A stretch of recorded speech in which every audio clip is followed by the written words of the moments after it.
Lux presents Hollywood.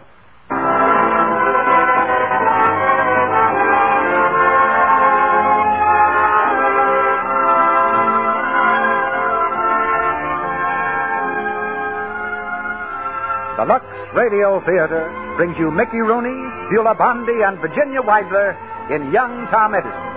Ladies and gentlemen, your producer, Mr. Cecil B. DeMille.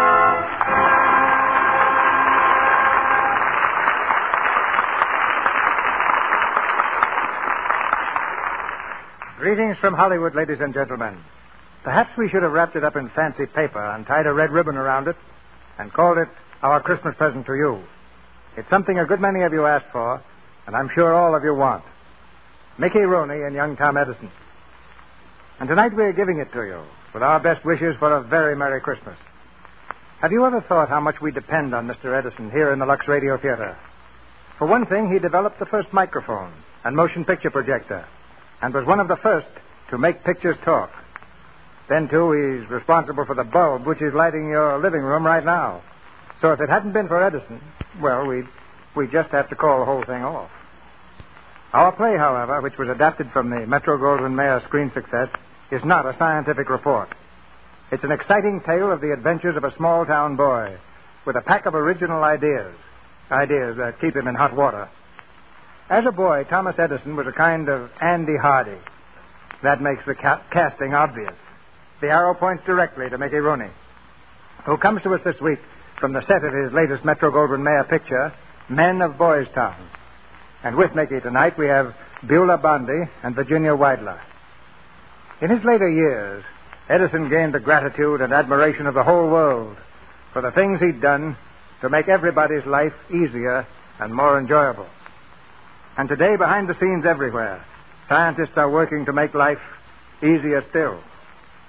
In fact, they've done a lot for every member of our audience who's a Lux Flakes user. And I hope that includes every woman listening tonight. They worked for years and always will work to make our product outstanding in its field. That's our guarantee that Lux Flakes will continue to make your household tasks easier and pleasanter. We think science is doing an important job for us. And I'll make a little wager that the ladies will agree with us. Now, here's the story of young Tom Edison, starring Mickey Rooney as Tom, Beulah Bondi as his mother, and Virginia Weidler as Tanny. The curtain rises on the first act.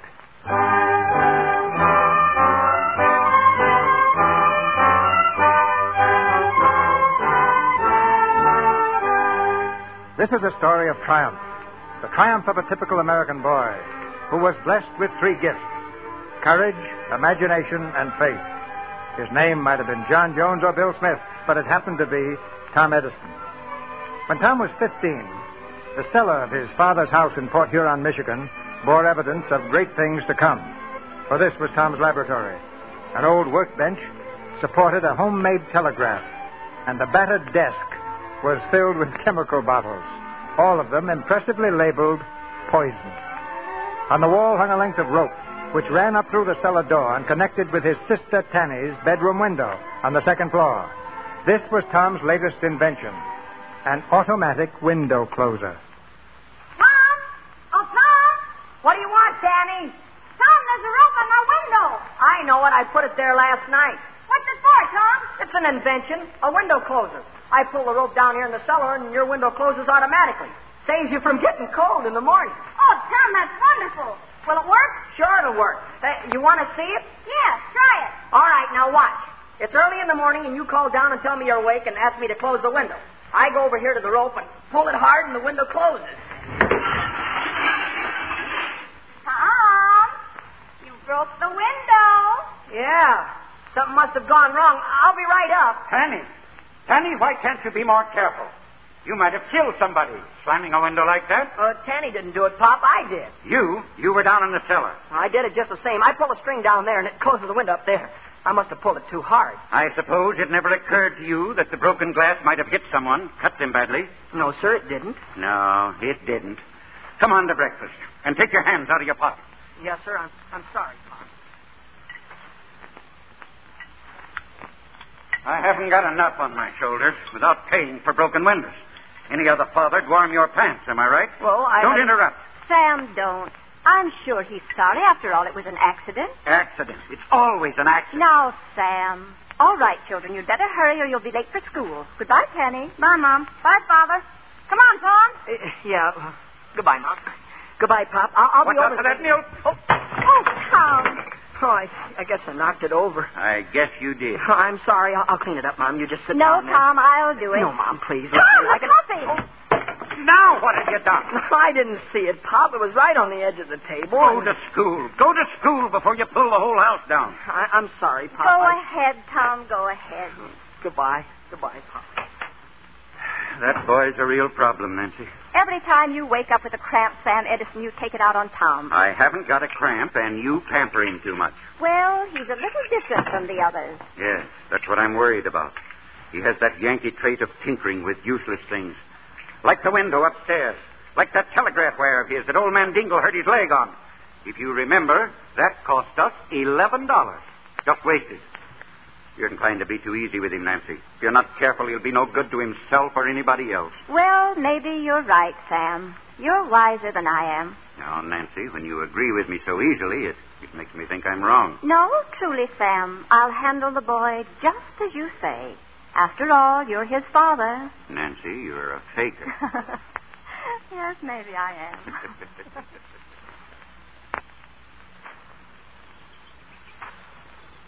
What are you thinking about, Tom? We better hurry or Miss Howard will be mad. You know, Tanny, I think I've got it. Got what? The way to fix that window. I'll put a spring under it so it don't fall so hard, and then the glass won't break. Oh, gosh, you're smart. Oh, no, I'm not. I only wish I was. You're smart enough for me. You know lots and lots of things. Not half as many as I'd like to. There's so many things I don't know, it scares me. For instance, look at that grass. What makes it green? Why isn't it purple or black or yellow? What becomes of a noise after we can't hear it anymore? Say, wouldn't it be great if we could keep a sound? Keep a sound? You mean like thunder? No. Good things, great things that people say. Men like George Washington and Ben Franklin. Of course, you couldn't do it, but it's a great idea just the same. Yes, but don't think about it now, Tom. You've got other things to worry about. What things? Oh, just things. What do you mean? Well, go ahead, what? Tom, I didn't want to tell you, but Miss Howard's mad at you again. Yeah, what for? Well, you know, yesterday when she asked me to name the 33 states of the Union, Uh-huh. you were tapping them out on the desk for me in Morse code? Yeah, I shouldn't have done that. That was cheating. Yeah, that's what Miss Howard said. Huh? You mean she caught on? Joe Dingle told her. He knows I can read Morse code, and after you left yesterday, he snitched on you. Oh, I guess I'm in for it, huh? She said she was going to make you stay in the cloakroom all day. Oh, is that all? Oh, I don't mind that. You don't? No. I got something I want to do anyway. What? Well, look, Tanny. You see this little bottle? It's hydrochloric acid, and this other one is concentrated ammonia. I'm going to mix them both together. Yeah? Then what'll happen? I don't know. That's what I'm going to find out. Tom, will it make a noise? I don't know. I never tried it before. But how do you know it won't blow up? I don't. That's why I want to mix them to find out.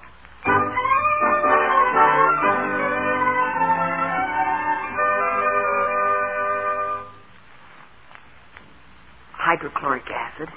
There, that ought to be enough. Now, concentrated ammonia, just a few drops.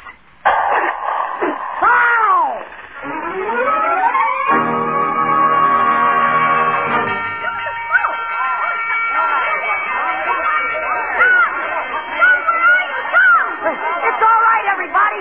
It's not a fire. Just smoke. It's just smoke. Tom, are you all right? Sure, Tanny, I'm all right. And I don't have to worry about hydrochloric acid and concentrated ammonia anymore. They don't mix.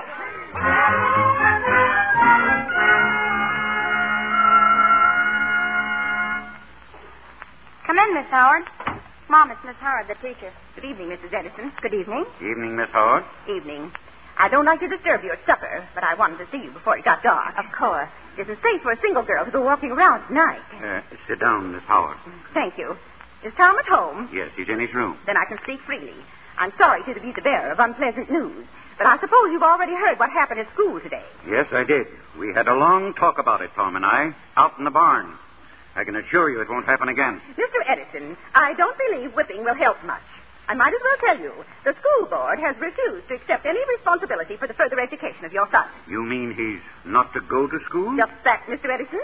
Of course, if you want to appeal to the school board. I certainly shall appeal to the school board. I wouldn't if I were you. Why not? Because I shall oppose any such appeal. Why? Not only because of what happened today, but because he distracts the other children, gazes out the window, hums and drums on the desk with his fingers. The other day, he wanted to know what a cloud was. Well, he's just inquisitive. He wants to learn things. That's all right, isn't it? In its proper place, yes. But not in the middle of an arithmetic lesson. You don't understand him, that's all. Oh, nobody understands him.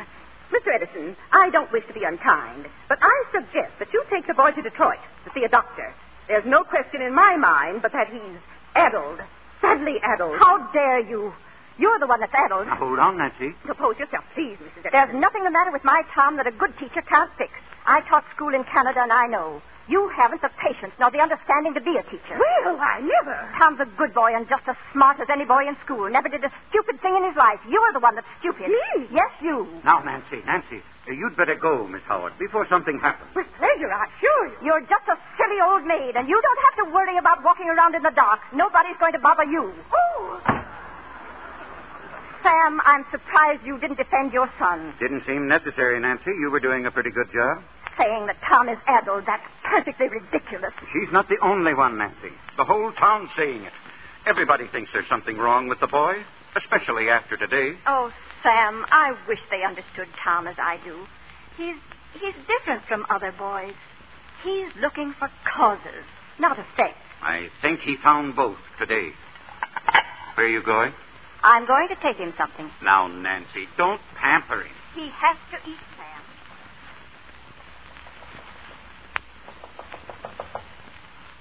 Tom? Yes. Well, Tom, Hello, Mom. your friend, Miss Howard, was just here. Yeah, I know. I heard her. Have you been crying, Tom? Have you? Well, it's not about the licking Pop gave me. It's just that what he said is true. By tomorrow morning, everybody will know I was kicked out of school because I'm addled, crazy. You're not going to be afraid of what anybody says, not tomorrow nor any other time. Poor children isn't the whole world, Tom. There's a much bigger world beyond here. And someday you're going to be a part of it. An important part of it. Mom, you know I'm not addled, don't you? Why, of course you're not, dear. Silliest thing I ever heard. But Pop thinks I am. No, he doesn't. I heard him tell you. Your father's just a little upset. Now try not to worry him. He loves you. He loves all of us. All right, Mom. I won't do a thing to bother him. That's a good boy. Now, won't you eat something? I don't feel like it. There's something there you like very much. Look. Apple pie and milk. My favorite. Oh, thanks, Mom.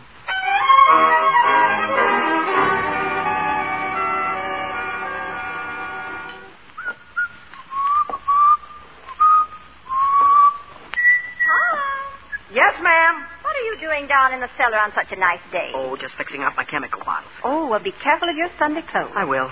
Tom, how in the world do you know what's in all those bottles? They're all marked poison. That's simple, Mom. I've got a secret number on every one of the bottles. I look up the number in my little book, and then I know what's in the bottle. Well, that's rather complicated, isn't it? Yes, but if any of the other kids come down here, they'll be afraid to touch them. That's not very sociable, Tom. No, but it works. Oh, Mom, I fixed that broken window in Tanny's room. I saw it, and you did such a nice job, I'm going to give you 10 cents. 10 cents? Hmm? Gee willikins. But I broke the window. Never mind. It was an accident. Here's your 10 cents. Oh, Mom, gosh, that's great. Now I can send for that chemistry catalog. You do nothing of the kind. You're going to spend this 10 cents for candy and eat it like other boys do. But when I eat the candy, Mom, it's gone. The chemistry book, No candy, no 10 cents. That's a lot of candy for one fella to eat. Well, you can share it with Tanny. All right. Now go on out for a nice walk or something. Get a little air. Yeah, I told Mr. McCartney I'd be down to the station today. He lets me fool around with the telegraph stuff. Tom, you won't get into any trouble today now, will you? Oh, of course not, Mom. How could I get in any trouble down at the station? Oh, I don't know, but sometimes I think you could get into trouble almost anywhere.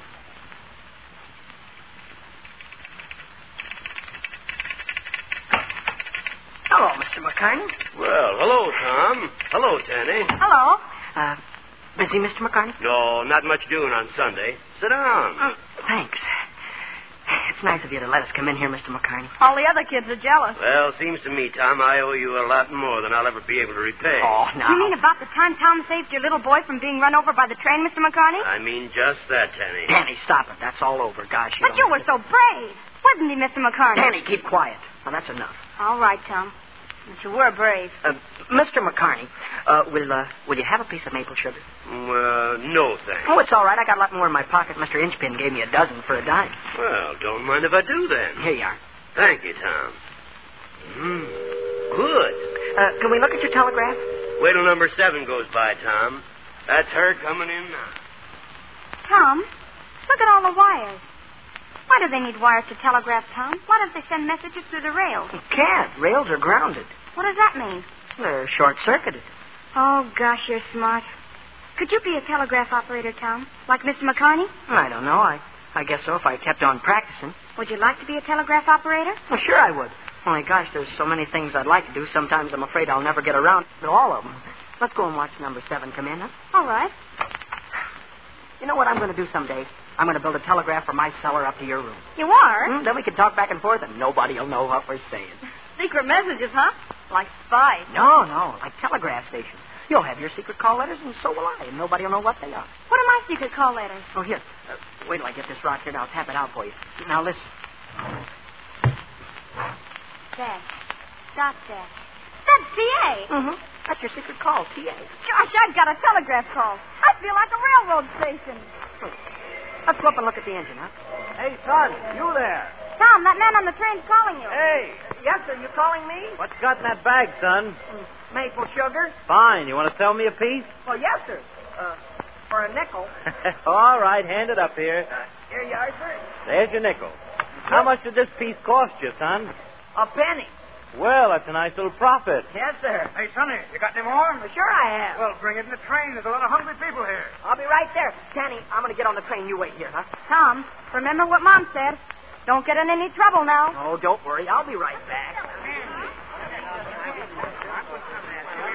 Here you are, son. 10 cents. I'll take 2 of them. Yes, sir, right here. Let's have another one, boy. Just a minute, sir. Where's Bob? I'm getting it, ma'am. Let's see now. I've only got 4 left. Well, I'll take 2. Here's $1. Can you take No, ma'am, I can't. Have you got change, mister? Well, let's see. Please, mister, hurry. The train's going to start. Here I've it got to is. get... here you are, ma'am. Here's your change. Wait, are you sure that's right? Yes, ma'am. 90 cents. Excuse me. Oh, yes, thanks. Hey, son, I wanted another I'm one. sorry, mister. I can't wait. I've got to...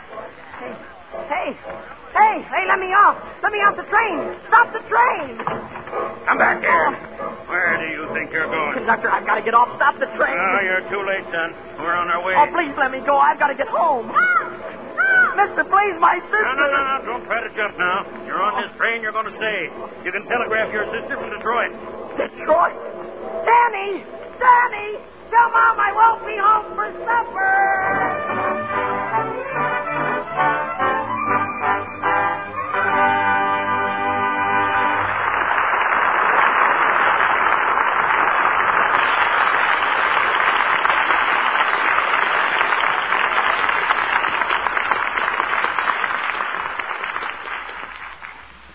In just a moment, Mr. DeMille will present Mickey Rooney, Beulah Bondi, and Virginia Weidler in Act 2 of Young Tom Edison. And now let's look in on our favorite family, the Brownings. It's late afternoon, and Midge and Dot are helping Mother Browning with a batch of Christmas cookies. There's the back doorbell. See what it is, will you, Midge? My hands are covered with flour. Okay, just a sec. It's the Christmas tree. Dot, did you ask Mother about the party? Party? What party? What are you two plotting now? Well, remember last year how we made snow for our Christmas tree out of Lux Flakes? Well, all the girls were crazy about our Lux tree, and so this year... We want to ask the girls over tomorrow afternoon and have a Lux snow party. A party?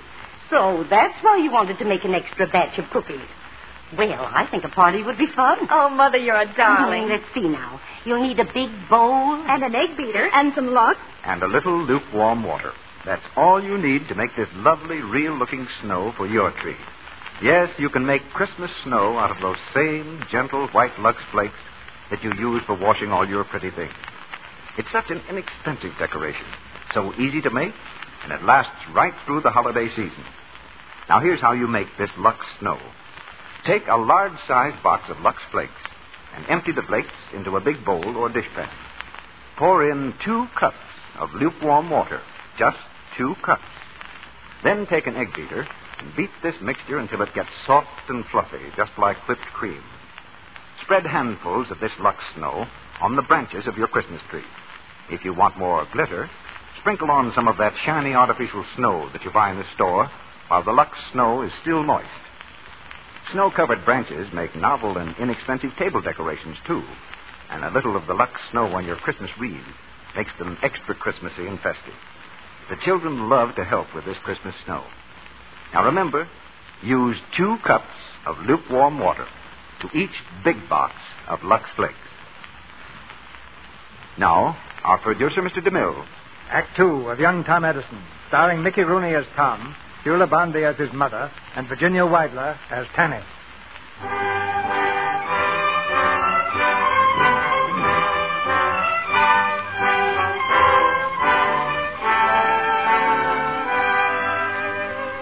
When the train that spirited Tom Edison away returned to Port Huron, a reception committee was waiting for him at the station.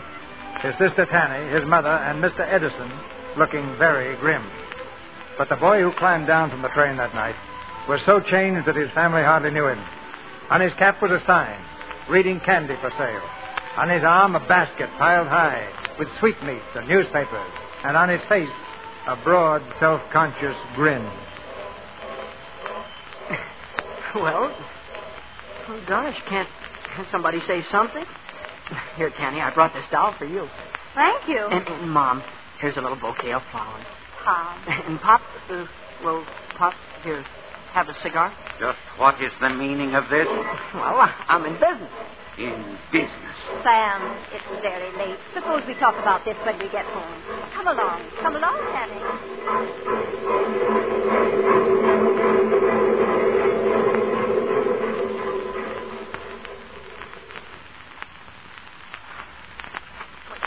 He's the conductor, you know.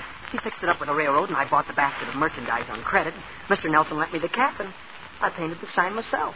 Tom, it's beautiful. Huh.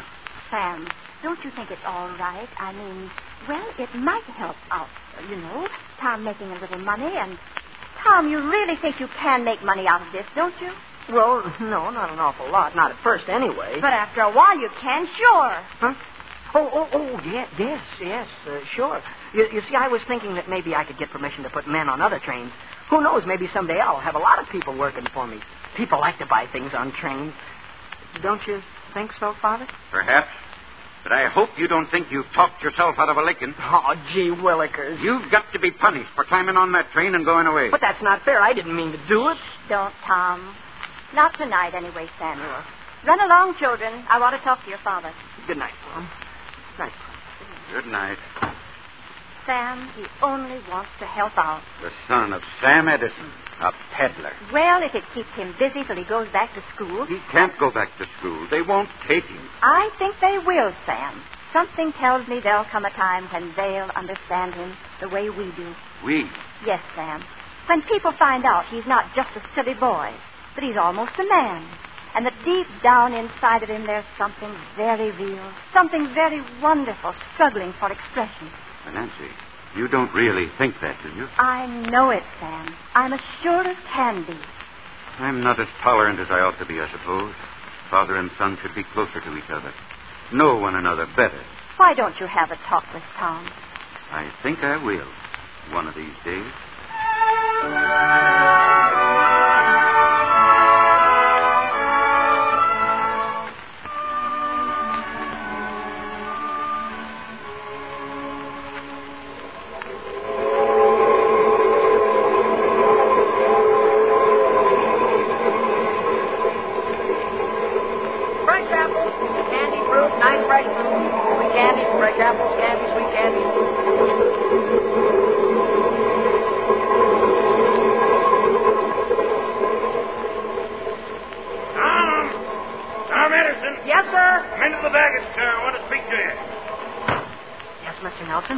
Look here, Tom. I'm the conductor on this train, and I've got a certain amount of responsibility. One of them is to look after the baggage car. Now, what's all this stuff in here? Just chemicals. Chemicals? Yes, sir. I thought I could set up a little laboratory in here, and then I wouldn't lose any time on my experiments. Well, I'm sorry, Tom. You'll have to get rid of some of this stuff. The car's so cluttered up, there's no room for baggage. But, Mr. Nelson... That's my last word, Tom. Oh, Tom. Tom Edison. Oh, here I am, Mr. Hodges' baggage car. Well, I brought it for you, Tom. Oh, the printing press. Yep, here she is. Where's it go? Oh, right in here, Mr. Hodges. You better give me a hand with it. All right. Here, it looks heavy. 1, 2... oh, it is. She goes. Oh, gosh, it's a beauty, isn't it? All my life I wanted to own a printing press. How much do I owe you, Mr. Hodges? Well, I carted it all the way over from the yard. $2. How much? All right, make it $1. Oh, that's better here. You taking the press back home, Tom? Well, I'm not sure yet. I sort of figured on keeping it in the car here. Well, bye, Tom. Well, goodbye, Mr. Hodges. Thanks again.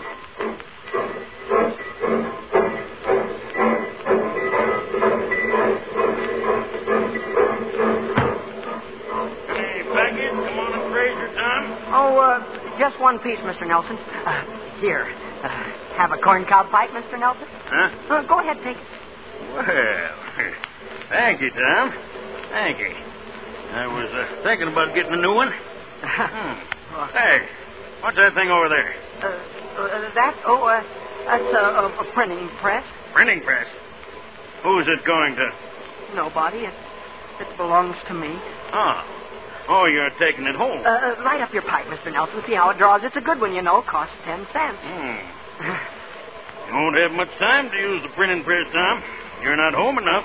That's just it, Mr. Nelson. I'm going to keep it in here in the baggage car. What? You're going to what? Now, don't get mad. Let me explain. Here, take your corncob pipe. No, listen, Mr. Nelson, please. I knew there was a catch to it. There's no catch. I want to print a newspaper on the train right here in this baggage A car. newspaper? Next, you'll be raising chickens in here. Listen, Mr. Nelson, there's going to be a war between the states, and people all along the line are going to be anxious for news. Well, that's... But we can give it to them fresh, hot off the griddle. Well... Every time the train stops, I can run into the station and get the latest news. This railroad isn't in the publishing business. No, but it's patriotic, isn't it? Well, if we can tell the people what's going on and tell them the minute it happens, we're not only doing them a service and the railroad a service, but we'll be doing the United States government a service as well.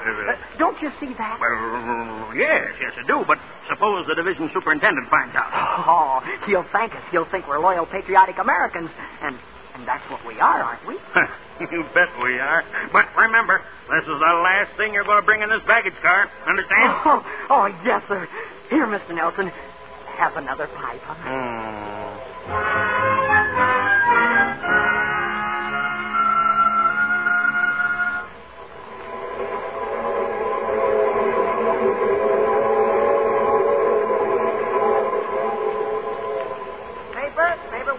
Paper here, McClellan appointed Commander-in-Chief of the Union Army.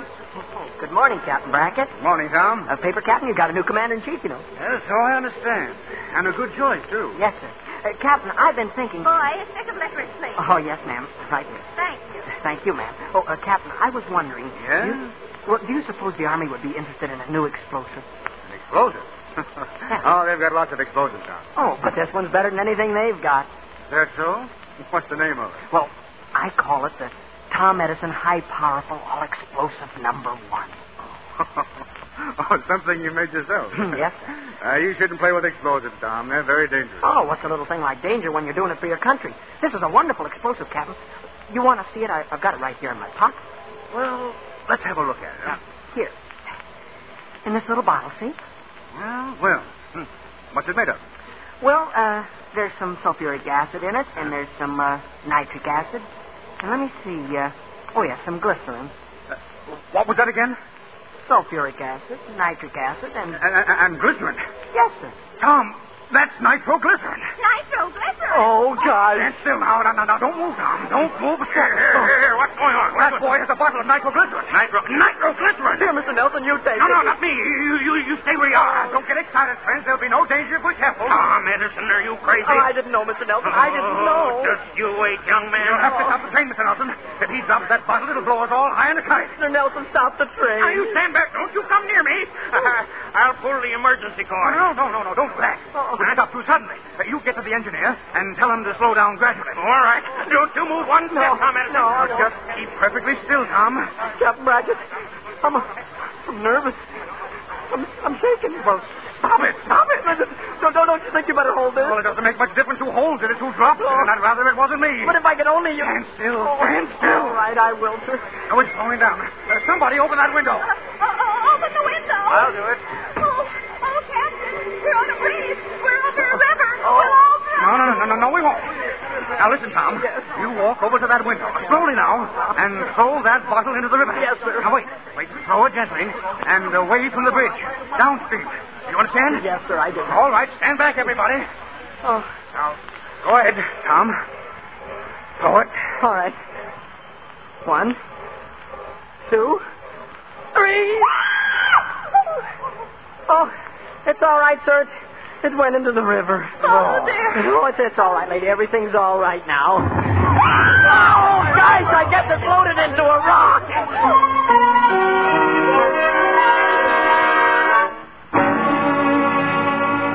You little fool! I'll teach you to bring chemicals on this train. No, Mr. Nelson, please. You blithering idiot! Oh. You or my boy will do more than box your ears. Now get off. Get off this train, and don't you come back.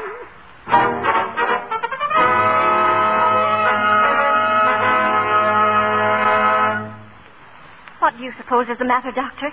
He says he can't hear out of that ear. We'll just pour a little sweet oil in there. That'll help. Keep your head over on the side, Tom. Yes, Doctor. Mr. Nelson kept hitting him on that ear, Doctor. Oh, you can't blame Mr. Nelson, Mom. It was my fault, the whole thing. Just the same, he shouldn't have struck you. Tom, just think. Your candy and peanuts and oranges. All gone. Oh, that's all right. A fine state of affairs. All you've got to show for your work is an earache. Everything happens for the best, Sam. The way Tom was going, it wouldn't be no time at all before he put the railroad out of business. Oh, hold still. Don't move, Tom.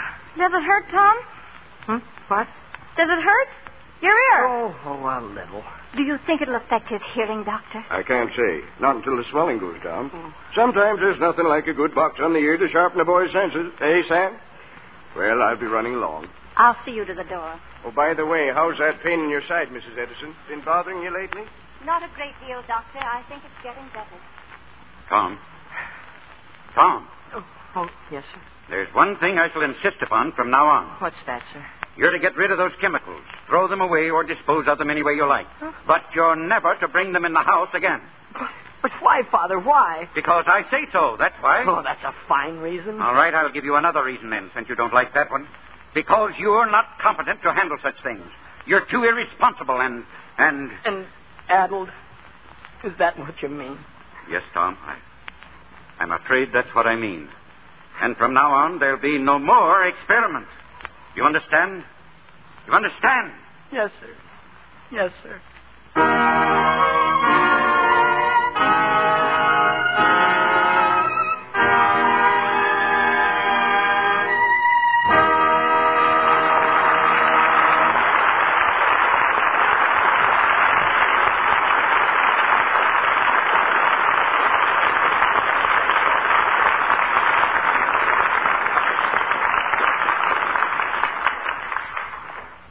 Mr. DeMille will bring our stars, Mickey Rooney, Beulah Bondi, and Virginia Weidler, back for the third act of Young Tom Edison after a short intermission.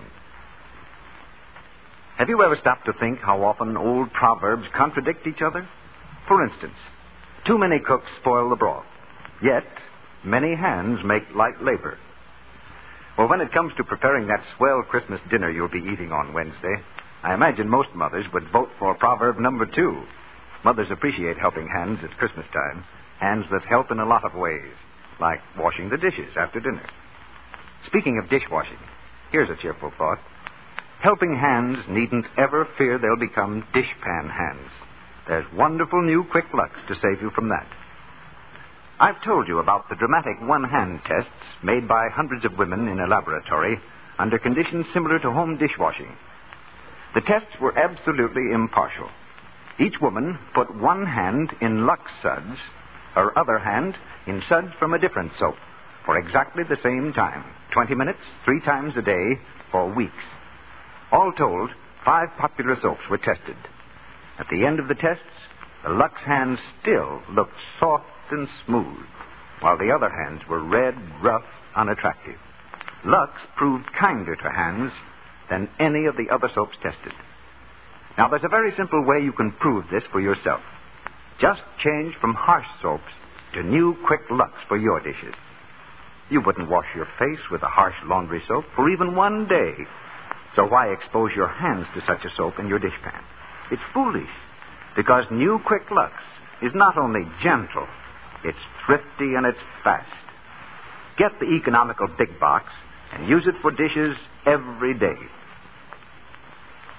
We pause now for station identification. This is the Columbia Broadcasting System.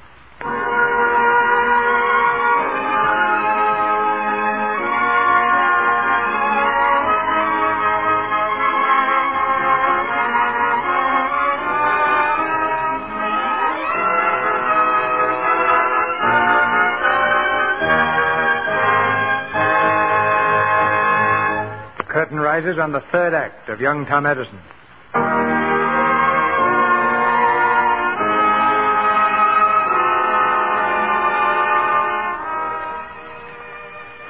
Laughed at by the townspeople, scorned by boys of his own age, young Tom Edison couldn't stand his troubled life in Port Huron any longer.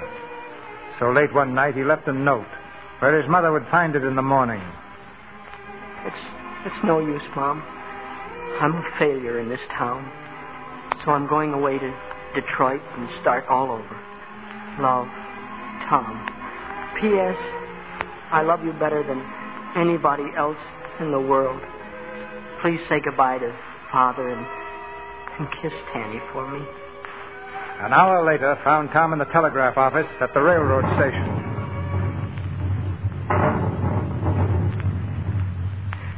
And you know I can read and send Morse code as good as, well, almost anybody, Mr. McCarney. Yeah, it's so, Tom. Well, then, would you recommend me for a job? Well, yes, but who's going to hire a 16-year-old boy as a telegraph operator? Well, maybe somebody will in Detroit. Detroit?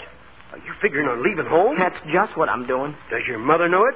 You know you'll break her heart if you go. And I'll break her heart if I stay. Will you lend me some money, Mr. McCarthy? Now, hold on, Tom. I'm willing to do almost anything for you, but I'm not going to finance you into breaking your mother's heart. I'm doing it to help her.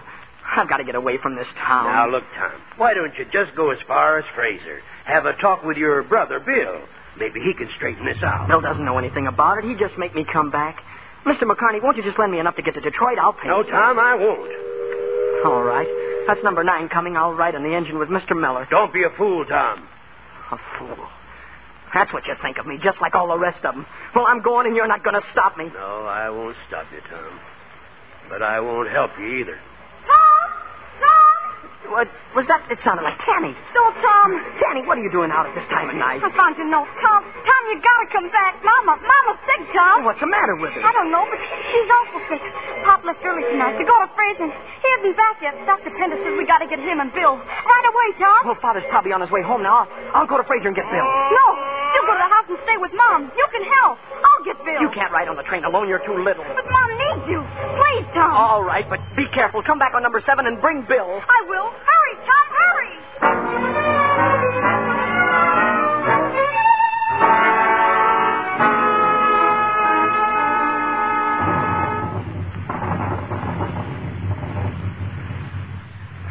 Glad you're here, son. Your mother's been worried. Mrs. Edison, Tom's here now. Tom, where were you in all this rain? I was down at the station talking to Mr. McCartney. Take off your shoes, dear. I know they must be soaking wet. Mom. Doctor, what did she say that last? I didn't hear. Come outside a moment, Tom. Dr. Pender, is she awfully sick? Yes. I should operate immediately. It's her only chance. Well, why don't you? There's no light. I can't perform a delicate operation by lamplight. I can't risk it. But if you don't, what then will she... Now, son, we'll do the best we can. But we'll have to wait. Tom. Go in, son.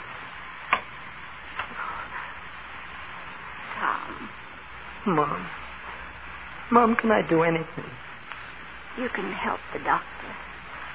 Anything he wants. And tell Tanny to go to bed.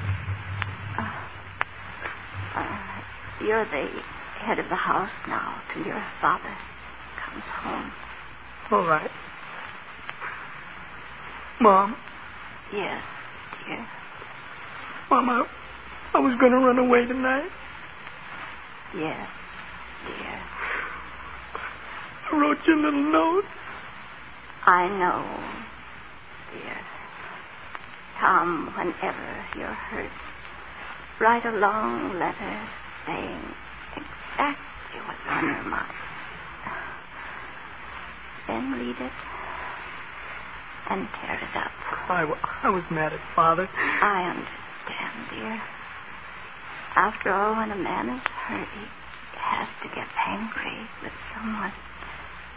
That's what mothers and fathers are for. I'm never going to leave you as long as I live. Of course. Of course you're not. Now, you try to sleep, Mom. I'll be right outside. Dr. Bender, it's dangerous to wait till morning, isn't it? Yes, Tom. Every moment we lose permits the infection to spread further. Oh, we got a lot of lamps, 10, maybe 15 of them. Lamp light won't do, my boy. But you said yourself that if we wait around, she may... Dr. Pender, you got to do it now. You just got to. You can't wait. Tom, stop it. Believe me, son, it's the only thing to do. A doctor can't work in the dark. He needs light. Perhaps someday it may be different, Tom. Perhaps someday the world's work won't have to stop when the sun goes down. But that won't be in my time, nor in yours. Dr. Pender. Yes? Doctor, I was just thinking, suppose I got a mirror.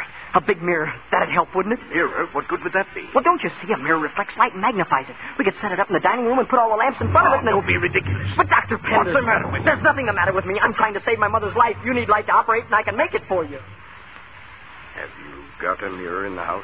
A large one? No, sir, but I can get it. I'll go down to Mr. Dingle's store. He's not open. Then I'll just break in and take it. They can't blame me if I'm trying to help my mother. I don't believe this will work. But we can take a chance. Yes, sir. Go and get the mirror. And on your way back, bring Mrs. McCarney. All right. We'll operate as soon as you provide enough light.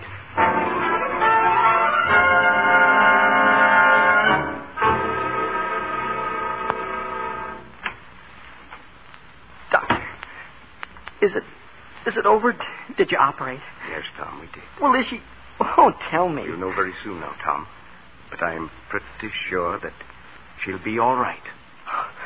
Oh, gosh. Thanks, Doctor. Don't thank me. You saved your mother's life, Tom. That mirror was an inspiration. Oh, the mirror. The mirror? Oh, say, I'd better bring it back before the store opens. Mr. Dingle might be mad. If I know Mr. Dingle, he'll tear every hair out of his head.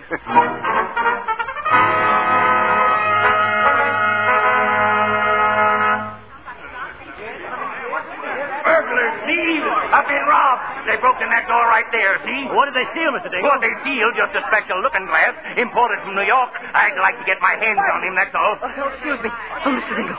Here's your looking glass, Mr. Dingle. What? There it is, Dingle. Tom Edison's got it. Come here. Oh, I'm you. sorry, Mr. Dingle. Somebody get the sheriff. Wait, listen. I had to have it, Mr. Dingle. You see, my mother... Never mind your excuses. You stole it. That's burglary. I've got a good mind to... Mr. Dingle, let me break go. into my store, will But look you? out for the looking glass. I'll hand you good for this. Please, look out.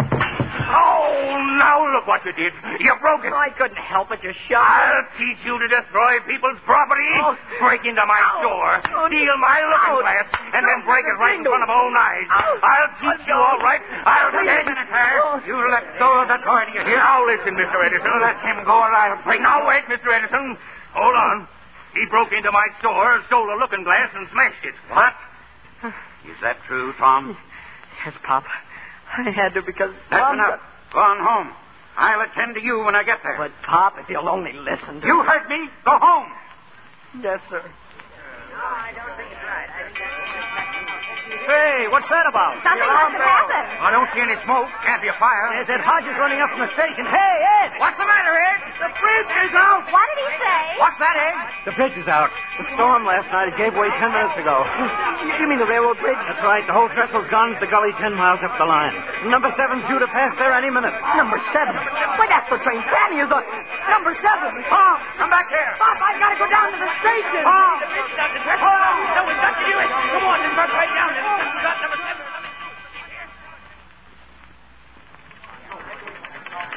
Are you getting through them yet? Can't you get any answer, Mr. McCartney? Give me a chance. Give me a chance. You've got to reach him. You've got to. Oh, it's no use. I can't get through to Ridgeway. The wires are down. Number 7 passes there in 3 minutes. That's our last chance to flag her. Then she's a goner. I'm afraid she is. My wife She'll hit the river at 40 miles an hour. Quiet. Quiet. Please. Now, if you could get across the river, you might No chance, Mac. That'd take hours. Mr. McCartney. Not now, Tom. Not now. But maybe I can help. I've got an Leave me idea. alone, Tom. Can't you see I'm busy? Get out of here and let us alone. I won't. My sister and brother are on that train. I've got as much right as anybody else to be here. Is that so? Go on home. No, please, listen. I can send a message to the train. The wires are down, and he can send a message to the train. But I don't need any wires. Tom, get out of this office. Go on. Let him alone. He's got work to do. Mr. Miller! Mr. Miller! Any news, Tom? No, Mr. Miller. Can I come up in the engine with you? Not now, Tom. They may move me out of here any minute. Please!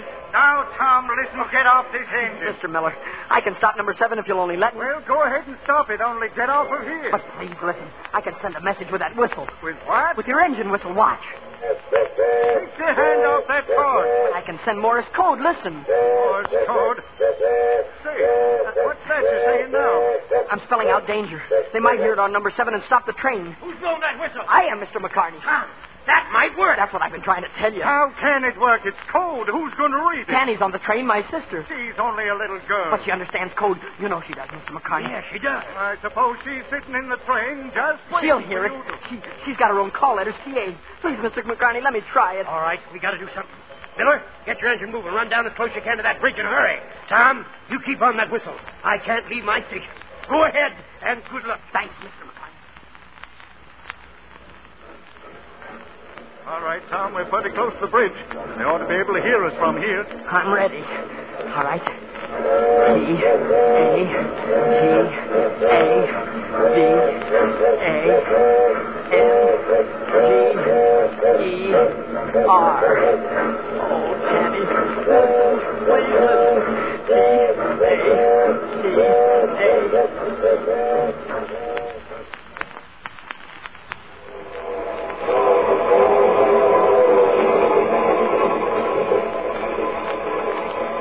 I told Tom to go back to the house, and then I'd come and get you, Bill. Is Mother very sick, Tanny? I don't know, but Dr. Pender said, go and get your father and Bill. I suppose... Well, then it must be pretty bad. I only hope we get there in time. Bill, what's all that whistling for? I don't know. Honey, you know, it sounds like... Bill? Yes? It stops and dashes. What? Morse code. Dash. Stop dash. Dash. Stop dash. That's me. That's my secret signal. It's Tom. Tom's sending it. What? How could it be? Listen. G. R. A. I. N. Train. S. E. V. E. N. 7. S. T. O. E. Bill, somebody wants to stop this train. That's why they're whistling.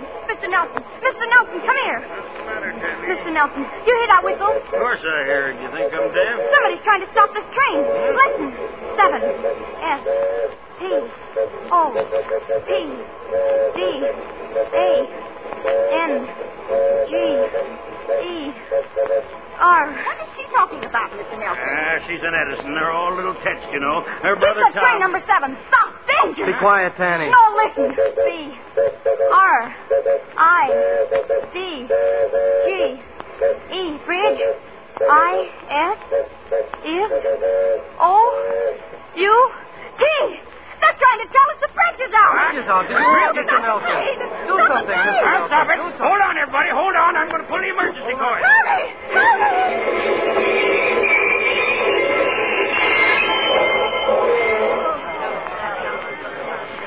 Bill, we stopped. Let me at that window. We stopped, all right. About 20 feet from the washout.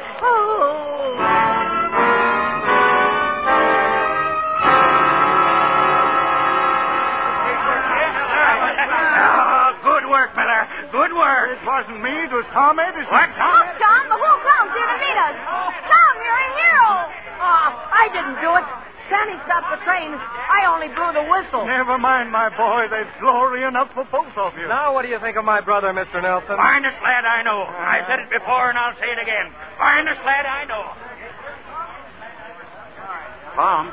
Oh, hello, Pop. Tom, I'm proud of you. Oh, Tanny's the one, Father. I don't mean only this. I mean the looking glass and the lamps and your mother. Oh, how is she? Is she going to be all right? She's going to be fine. Oh.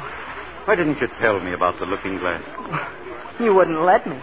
That's right. I wouldn't. Sorry about that. Hereafter, Tom, maybe I'll learn to listen to you a little more carefully.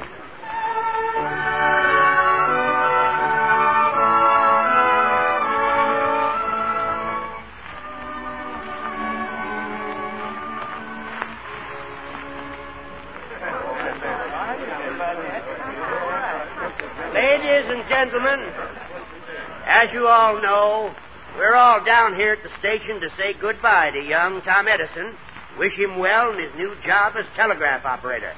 Speaking for the railroad and myself, we're giving you this job, Tom, because you're a competent man, not just because you're a hero.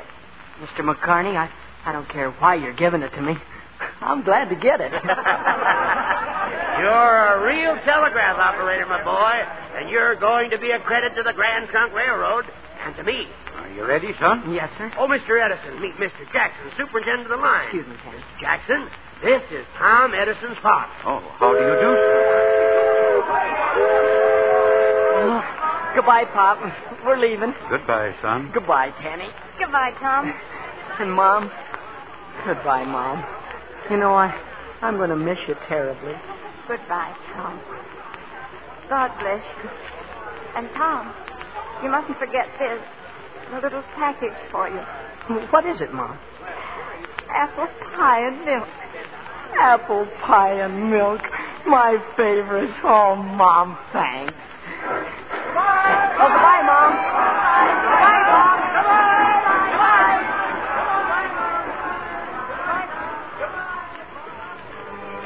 Well, Sam, there goes our boy. Yes. A little while back, he was Sam Edison's son. Now I'm Tom Edison's father. And you know, I like it.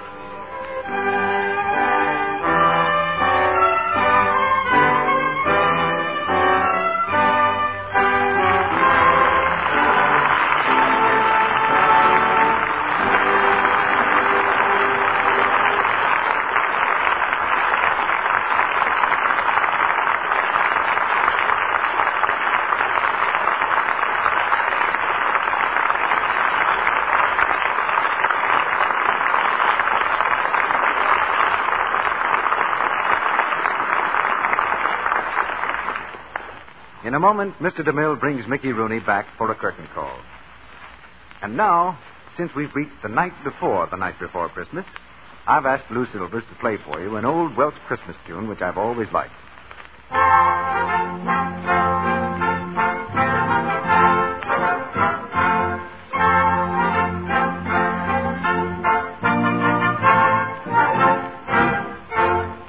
Thank you, Lou, for that gay song. The words are just as gay. Deck the hall with boughs of holly. 'Tis the season to be jolly. Don we now our gay apparel. Troll the ancient Yuletide carol. We of the Lux Radio Theater and our sponsors, the makers of Lux Flakes, join in wishing all of you the gayest, happiest kind of a Christmas and a very prosperous New Year.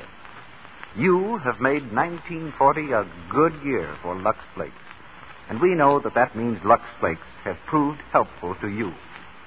Certainly it is a tribute to high quality when we find new Quick Lux, America's favorite way of washing nice things, by a vote of 2-1.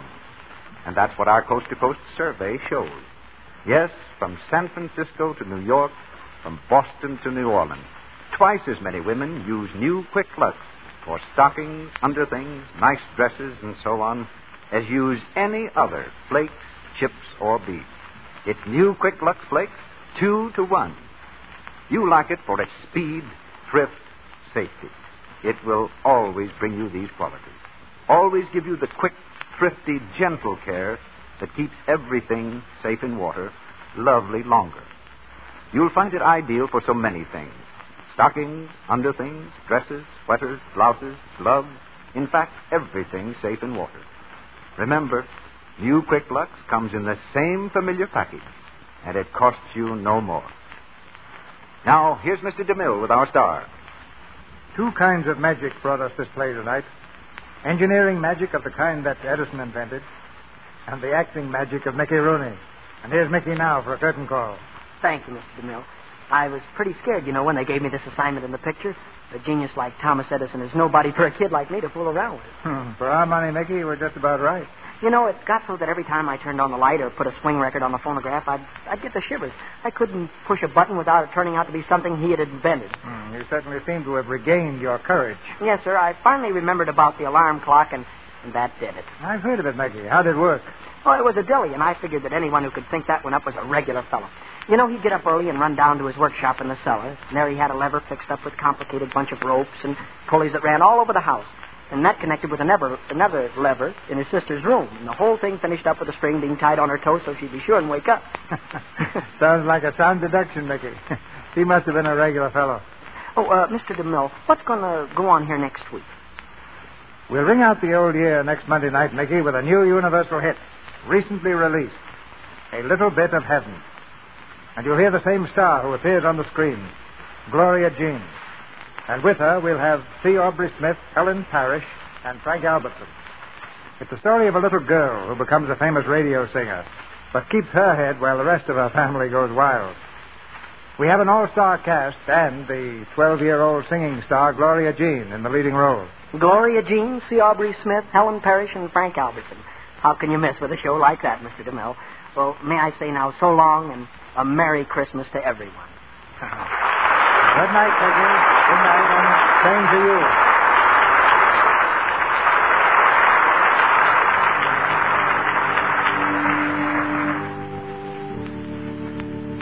you. Before we meet again in this theater next week, the most joyful day of the year will have come and gone. In 1940, there can't be anyone in this audience who isn't thankful for this blessing that is still ours to enjoy. Thankful that everywhere in America there's still time for Christmas. So when your family gathers from far and near to join the celebration at your fireside, and the lights are blazing bright on your Christmas tree, when the children begin to laugh and play on Christmas morning, please add this hope of ours to the joy and blessing of the day. The sincere wish of our sponsors, the makers of Lux Flakes and Lux Toilet Soap, and of all this radio family, that all your family enjoy the happiest of happy Christmas times.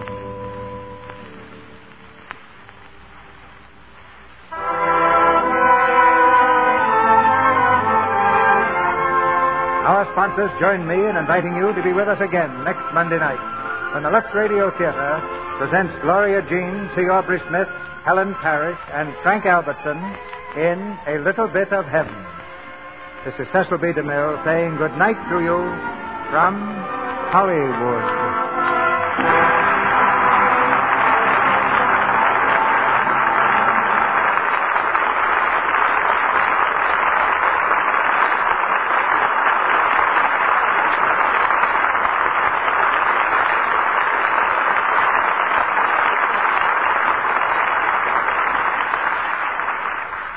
Virginia Weidler's forthcoming picture is the Metro-Goldwyn-Mayer production, Keeping Company.